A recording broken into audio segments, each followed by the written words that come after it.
Good evening, everyone in the UK, or good afternoon if you're in the United States. This is actually a pre-recorded program, and it will come out just after Anne Cleeves' release date next week for her wonderful new Vera Stanhope book, number 10, called The Rising Tide. And Martin Edwards, who has this marvelous new book, which I am barely able to lift at only 700 and whatever, 57 pages, The Life of Crime, published yesterday, has had a fabulous review in the New York Times, although he did quibble a bit with you, didn't he, when I read the review? Yeah, well, it's one of those books that people will always say, well, why haven't you mentioned so and so? But even in 250,000 words, Barbara, you can't mention every single author. But I think that all the significant authors, as well as many much less well-known ones, feature. And there was also a review, I have to say, Washington Independent Review of Books gave it a really good review, but said there was one glaring omission. Elmore Leonard. Actually, Elmore's mentioned 5 times, but not in the index. So I think Well, that tells you a lot. But you're Elmore's speaking to one of the very few booksellers who actually reads all of the books that we discuss from cover to cover, or I couldn't yeah, possibly do this. yeah, So I'm aware of that. I did like the organization that you created for this book. I mean, you're always great about indexing and so forth, but I thought that the structure of this book was really great and easy to follow. And I have said to people that you have assumed the mantle of the late H.R.F. Keating, and maybe to some degree, Julian Simmons, in doing this. What do you think, Anne? Is that a fair comparison? I've not read that one, so I don't know yet. But yeah, I think so. I think Martin has that same passion for the genre that those two men had, and he's very much carries on in that line. So we all Yeah. stand on the shoulders of giants, don't we? I always laugh when Martin, claims he's retired, because I've never known anyone that retired just to work twice as hard as he ever really did. Amazing. Anyway, this is a super book. We're recommending it for gifts for anybody who really wants to dip into the whole history of the genre. And in our book news, I'm including a link to the New York Times review, which is very lengthy, full page, and I can't actually include it all. But let's talk about The Rising Tide. And last night we did the book birthday or publication date event for Alice Feeney and Daisy Darker. And of course, I mentioned the fact that her book is on a tidal island in Cornwall, which you could all only reach by going over, the causeway or whatever it is when the tide is out. But your book, The 10th for Vera, is set in Lindisfarne. And if I'm not right, isn't the causeway artificially created in order to get to the Holy Island? Yeah, no, there is a road across which is covered at high water, and people are stranded. And we were talking about the New York Times Travel did a piece quite coincidentally about Holy Island, its history and its geography. So this week, I think, earlier this week. Yeah. So if people are interested in finding out actually about the island, that's the place to go for it. It's an incredibly holy site. I haven't been to Lindisfarne, but I've spent a lot of time at Durham and Durham Cathedral, which I love. And if you're there, they direct you towards Lindisfarne and its role in Northern England Christianity anyway. That's right. Really ancient history. It was founded by monks who were seeking refuge. Yeah, we claim that it's where Christianity came first to the UK, because it was Cuthbert and Bede who went on to found Durham and Jarrow. Yes, had a priory there, and you can still see it. The remains still remain there. The Venerable Bede. I just think that's such a wonderful title. Yeah. Is he buried at Durham? He is, isn't he? I think he is, and I have a painting of Bede's chair, which is, I think, in Jarrow, or it might even be in Durham, which is where he was supposed to have sat. I'm going to do a commercial for Durham Cathedral. It's the Palatinate Cathedral, so they get to wear purple. They have a terrific coffee shop with excellent cakes, and you can go up on the roof and have an unparalleled view. I know, it's so exciting. It's an amazing view from my daughter had got her PhD from there, and they do the graduation in the cathedral, and we all got to go up onto the roof afterwards. That's so nice. It's also beautiful if you go up the river and look back, there's this gorgeous view. Is Vera, I might be covering myself here with unglory, but is Vera ever likely to find a body somewhere in Durham? She might do. It's only a quarter of an hour on the train from Newcastle from her patch. So I think I do have a scene in Durham in The Darkest Evening.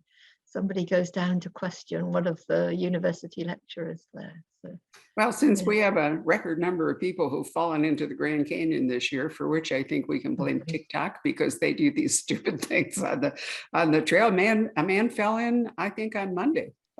Doing a TikTok video, presumably a 44-year-old man you'd think would know better. Anyway, surely somebody could be shoved off the cathedral roof. Of course, yeah. But in the meantime, they're just washed away by the tide coming into the holy island of Lindisfarne, which is yeah, a beautiful island. And I think, Martin, you've been to Holy Island, haven't you? I can remember sending you there. I've been a few times and stayed there, which was a magical experience, as you well know. But I must agree that the very first time I hadn't checked the tide times, and of course approached as the water was beginning to lap around the road, and children were very young at the time, and I sort of got out of the car and assessed it. Daddy, don't do it. So very sensibly, they persuaded me not to do it. So I lived to tell the tale on that occasion. But it was interesting that of course, it's relevant to the story, isn't it? But it's interesting the way it soon washes over that road. It doesn't take that long.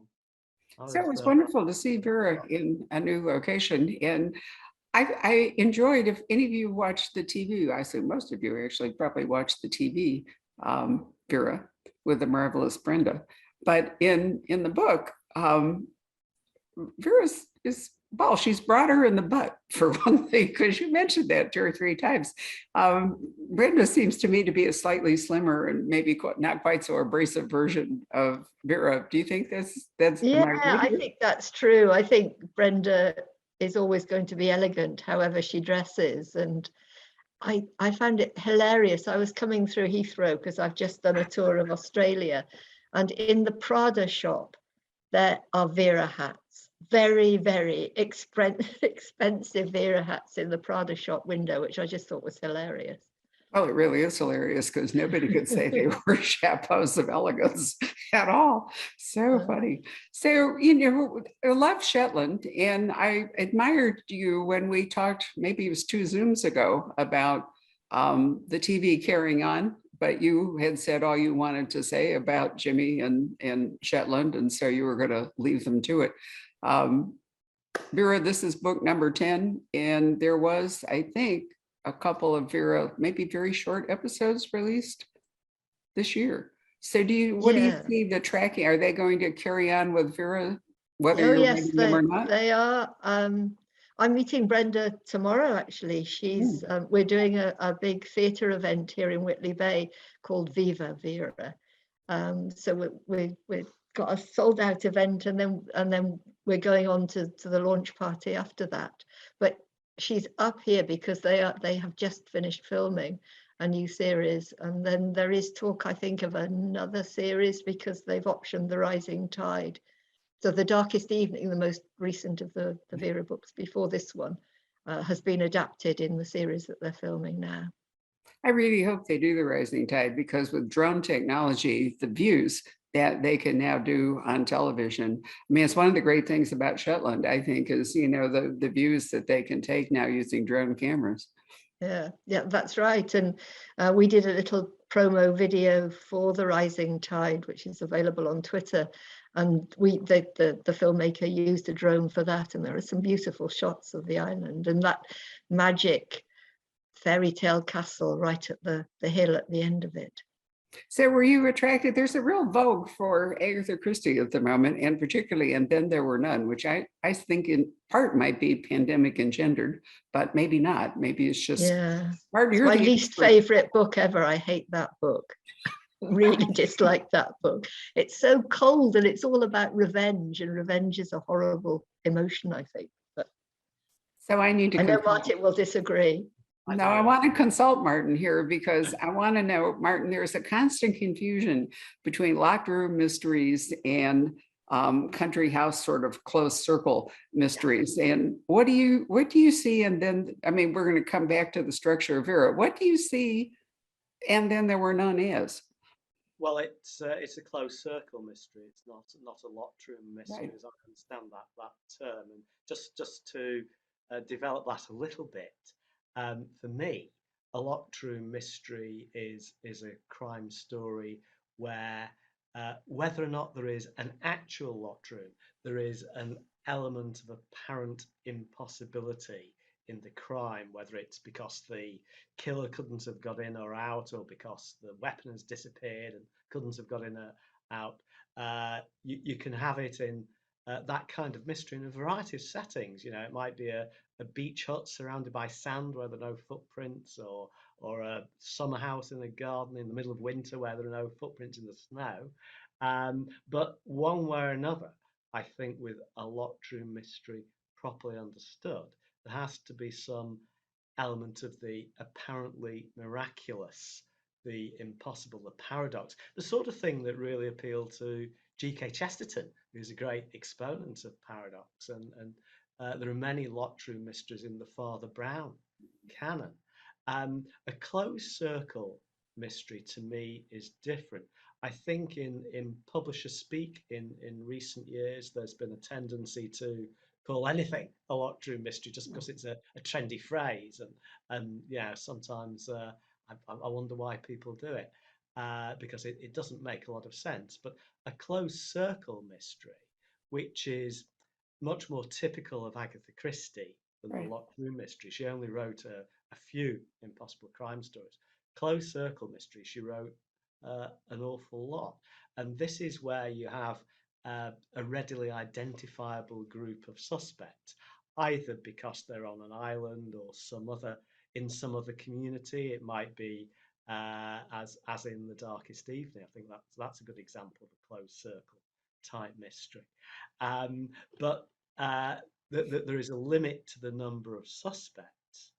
You also get it in the Girl with the Dragon Tattoo. That's with an island with a larger number of suspects, but still defined. But there's no necessary element of impossibility. So you're just focusing as the reader or the detective, or both, on a limited number of people who may have committed the crime.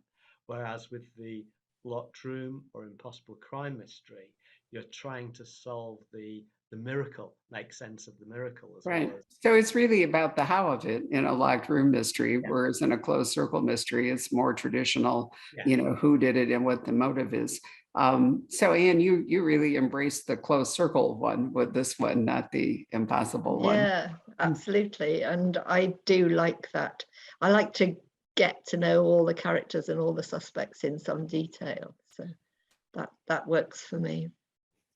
Do you think, well, that's a stupid way to start. Let me put it this way. It seems to me that the region that you're writing about, the landscape, is a major character in your books. You have to fall in love with the place, like Shetland or Northumbria or Devon. When you're writing it, does the landscape really come to life for you? Well, I live here. I live in the northeast of England, so it's what I live and breathe every day.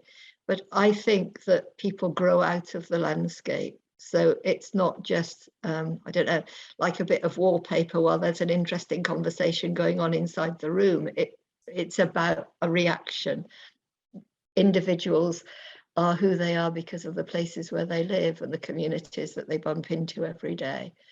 And so I always start with place. I always know not just whether it's going to be a Vera book in the northeast or whether it's going to be a Devon book in the southwest, but I know which particular community I'm going to be writing about before I start the story.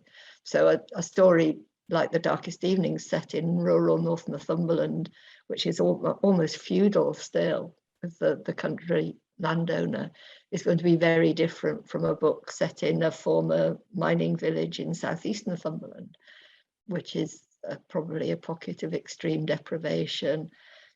some addiction problems, poverty, that story is going to be very different, even though it's based in the same county. So why did Lindisfarne call to you? Because I mean, it's a very special landscape and it's a little offshoot of where you live.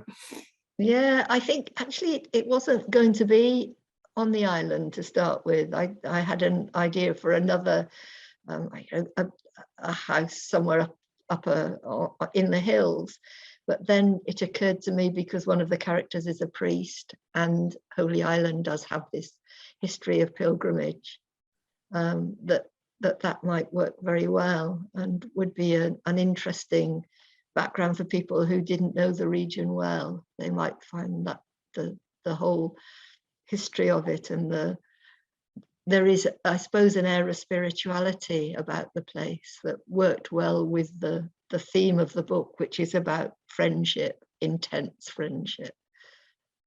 Well, I thought it worked superbly well. And as I said, I wish I had gone to Lindisfarne. So this was as close. And watching the book trailer, and potentially the TV version of it will be as close probably as I get. But by going to the island where it is cut off and where there's a limited number of people who are able to assemble there for their reunion, you did do that Agatha Christie closed circle structure. Yeah, very much. And I think that I do write it in the format of the traditional English detective story. And I really love police contemporary twist. Sorry, go ahead. Yeah, I mean, I think you can do that, but still be contemporary. So in the book, there are, I don't know, ideas a bit about class and about social justice, but also about the Me Too movement as a reference in there. So we're bringing it up to date and we're exploring contemporary issues, but we can do that within the structure and within the tradition of the English novel. I've always liked the idea, and I don't remember where I read this quote, that crime fiction cuts along the edge of social change. It might have been applied to Sarah Paretsky in point of fact, but I'm not sure, because she's very much into that. But I do think even in thrillers, which are written really more to entertain and can be sensational, they do extremely well forecasting international events, sometimes even ahead of the game. There have been a number of books that have come out about Russia and whatever in advance of the war of the Ukraine, because they were written before all that. So it's almost like prophesizing or something that occurs. Yeah, we write books, I think, to explore what we think about events that are going on, and sometimes that can push things forward in time. So who is the group that is assembled on Lindisfarne and therefore creates the victim and the suspect pool? These are, I think, because this was my lockdown book, so I think I was aware very dramatically of my own mortality. I'm in my mid-60s, and as are all the people who are there on the island, because it's a school reunion. They first got together 50 years ago, brought together by a new enthusiastic teacher. And it was a kind of cross between an encounter group and a team building exercise. She got them together, and they became very, very close friends, I think, with an intensity that you can only at that age.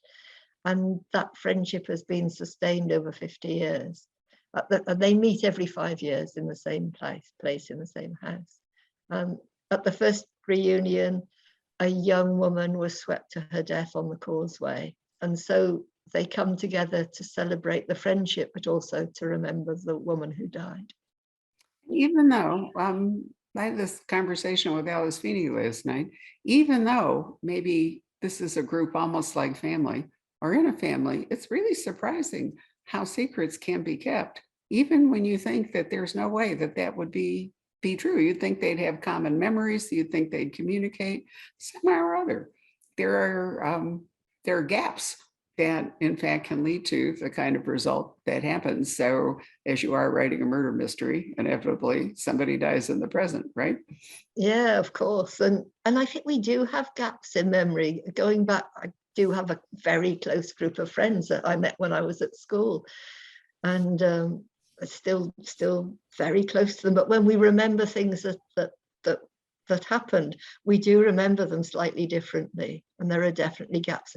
And we all create a narrative to justify what we've done and to explain our own actions.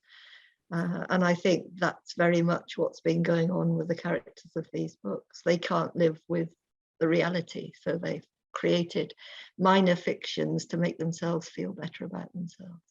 I think we all want to be the heroes of our own stories. And I find with every Absolutely. decade I get older, and I'm in my 9th decade now, I apparently revise a few things. And I'm sure my brother, who's my only sibling still remaining, has a different, memory or different interpretation of some events. He's 7.5 years younger, and your place in the family or your place in the group can also, shape those memories. You see things differently depending on your age or whether you're closer to the center or more on the periphery of a group. Absolutely. Yeah. So for both of you, because Martin's Rachel Sabernet series, which is publishing, is that publishing tomorrow, Martin, or Yes, today? in the Oh, UK, tomorrow, right? a book called Blackstone Fell, which is the third one. Which with Head of Zeus, and I was so pleased to see the announcement today, as I'm sure you were, and Nick wrote to me about it, your publisher. They are expanding into India as part of their joining up with Bloomsbury. So India apparently has a very large audience now for your kinds of books, and they're going to tap into that. So congratulations. Yeah, it does, and some great book festivals. So I've had a wonderful time in India talking books. So I once got a standing ovation at an Indian book festival because we had published an Indian author with Poison Pen Press back before we sold it in 2019, and it turned out that most of the people there had read him and read the book, and so I was. Is it place that starts with the C? I can't remember the exact name. Are you familiar with that festival? there's one in Kolkata, and there's the big one is Jaipur. I don't know. It wasn't the Kolkata one? I don't think so. It might have been. It did start with the C. My impression was it was smaller, but honestly, I can't remember. But that was when I became aware that there was, in fact, such a large reading audience for. And, one of the great things about Zoom is the opportunity to talk to authors we would never normally encounter. I love doing the launch for the prime minister, no, for the wife of the president of Iceland, for example. The odds that she was ever going to come to Scottsdale with Eartha Sigurdsdóttir were like 0. So it was really fun. So Martin, talk to me a little bit about this wonderful book, because I think it's a marvel, and I'm really looking forward to selling it to people as soon as I get my hands on it. Thanks, Barbara. Yeah, well, I've always been fascinated by the history of crime fiction. And although there is a great deal about contemporary authors and contemporary novels, including, of course, Anne, it's not a survey of the contemporary scene. I'm very clear about that because I talk in the introduction about how I've approached the book, and the danger to me is of recency bias, a term I quite like, which is that you tend to go to the familiar and the recent. And the whole point of writing a history for me was to explore the past and to see the many ways that the past informs the present and potentially the future. But also something that really fascinates me, which is the connections between different kinds of authors, crime authors, and different kinds of crime fiction in different parts of the world at different times.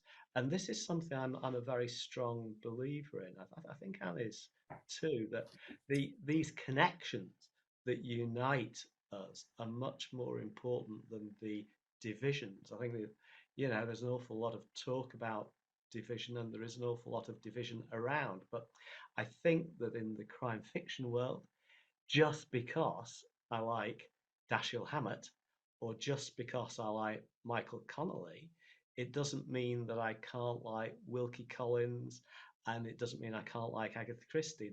And the connections between some of these writers really fascinate me. For example, if we look at Gillian Flynn, you see, and she's acknowledged this, the influences of Wilkie Collins on her work, J.K. Rowling, the influence of Dorothy L. Sayers and Marjorie Allingham, and many more examples spreading across the world. So you see the influence of the genuine locked room mystery on a lot of the Japanese writers, including many writers of today, like Soji Shimada, who wrote a fantastic book called The Tokyo Zodiac Murders.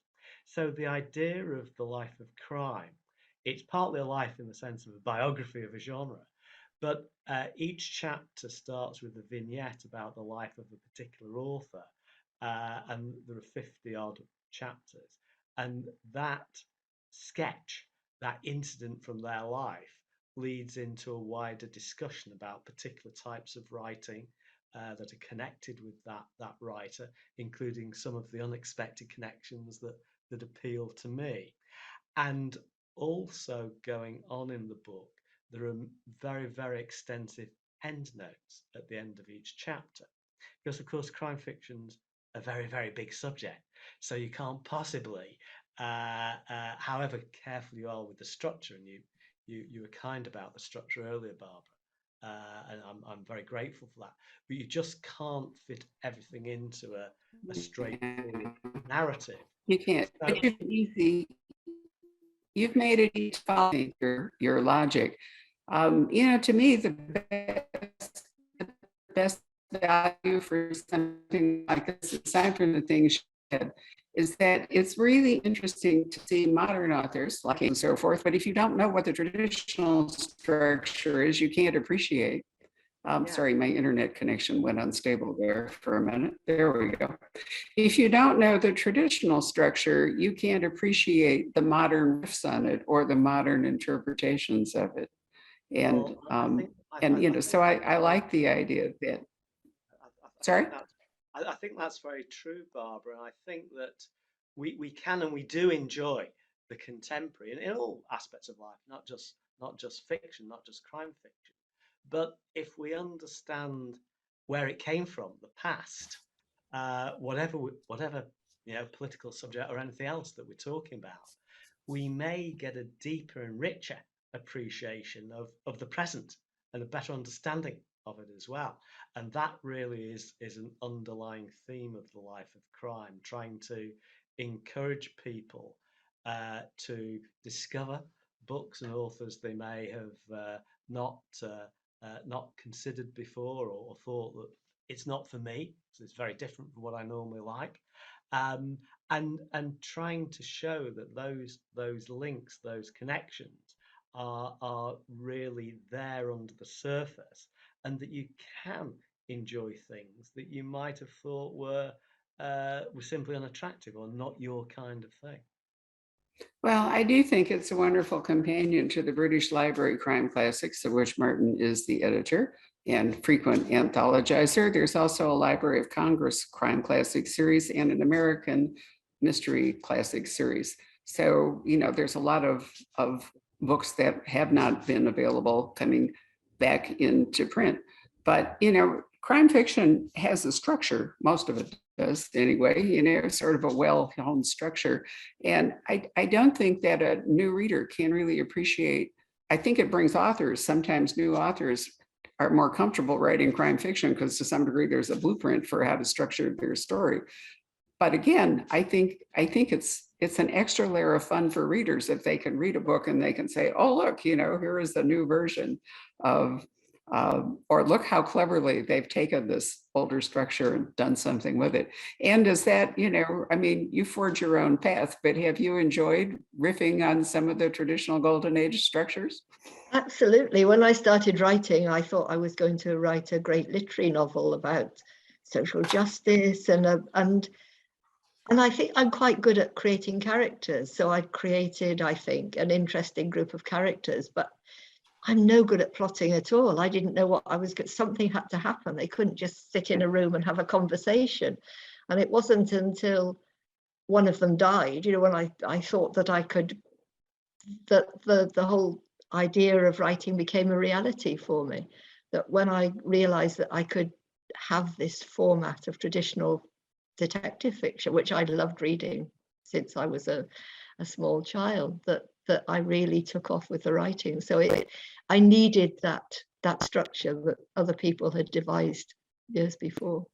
Yep, it's nice to have a skeleton on which you can then flesh out and so forth. And I really love police procedurals. I love the fact that they move forward. I mean, with so many other kinds of crime fiction at the moment, you're wandering around in time, past and present, whatever it all is.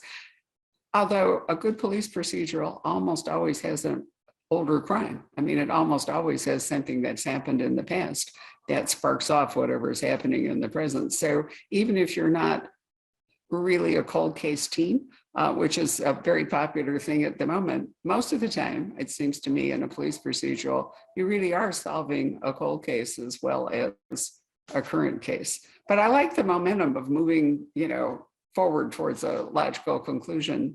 And this whole psychological suspense genre that is so popular, you don't necessarily go that way.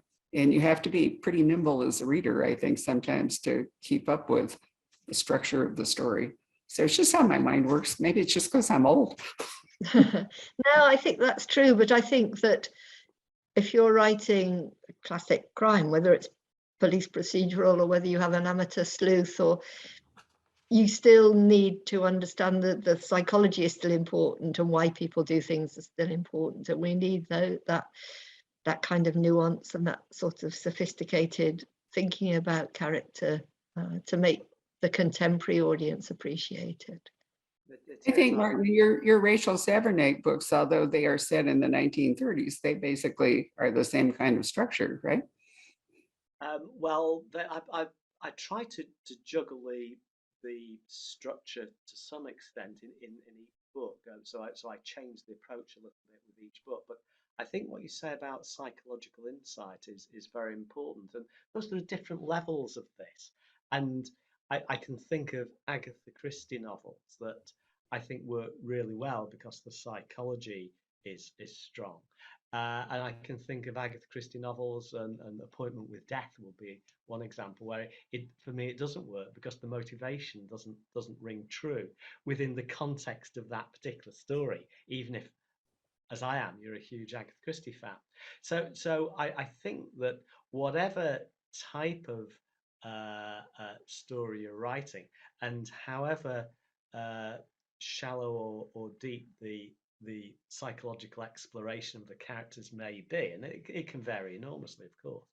And Anne and I will do it much more than the Golden Age writers did. But it needs to have some truth within the context of the fiction, and so the reader, once the reader's bought into the story, you need to carry them all the way to the end so that they don't end up thinking, well, that person, they would never actually have done that because it doesn't ring true within the context of the fiction. I think that's the aim for a writer, to have that feeling of truth, even though it's fiction.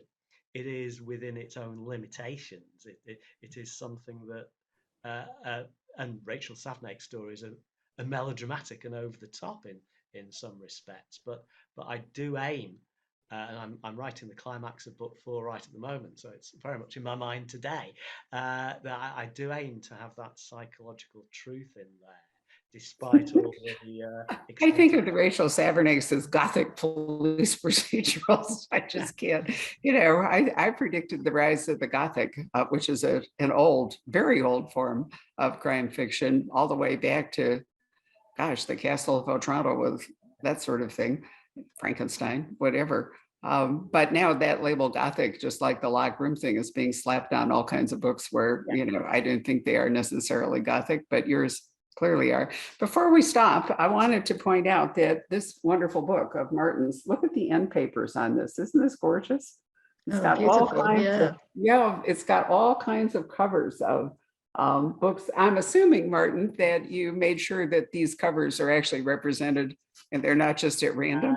The significance of the covers, Barbara, is that they're all books in my collection. So that is the I love it. not Great. So Martin has been, among all of his other roles, is the current president of the Detection Club, which, reveres writers of all stripes. But when I first went as a guest to a meeting, I've been there as a guest of Peter Lovesey, I think twice, Lindsay Davis, I can't remember. And I once had a fabulous 20-minute conversation in the Savoy in the pink powder room, otherwise known as the ladies' toilet, where we were both escaping from. It was the best conversation I ever had with Phyllis because there was nobody around. It was amazing. Anyway, is there anything you'd like to ask each other before we wrap up? I don't think so. We're old friends. We've probably asked each other all sorts of questions before now. and we'll be doing an interview live in a couple of days' time. So Yeah. we're thinking about that right now. But it's always fun to chat together, whether it's in person or ideally or online. And thanks very much, Barbara, for making this possible. It's always my pleasure. I'm excited to know that Anne is planning to come to the United States next year, which would be great. I will be, yeah. I'll be there twice, I think, next year. So catching up. Wonderful. And it'd be wonderful if Martin can too. One question I did forget to ask Martin. What is the title of the Rachel Savernick book publishing tomorrow? The new one is called Blackstone Fell, and when it is published in the States next year, it will be the same book, but it'll have a different title. It will be called The Puzzle of Blackstone Lodge. So there you go. It's the same book, different title. Right. Well, those are decisions of sales and marketing, not of authors. So it's not much one can do about it. Well, I certainly thank you both for your time. It was a real treat to have a chance to talk to you. So both of you, enjoy your publication weeks coming up, and we'll talk again. Thanks very much. You bet. Thank you very Bye. much. Thank you. Bye.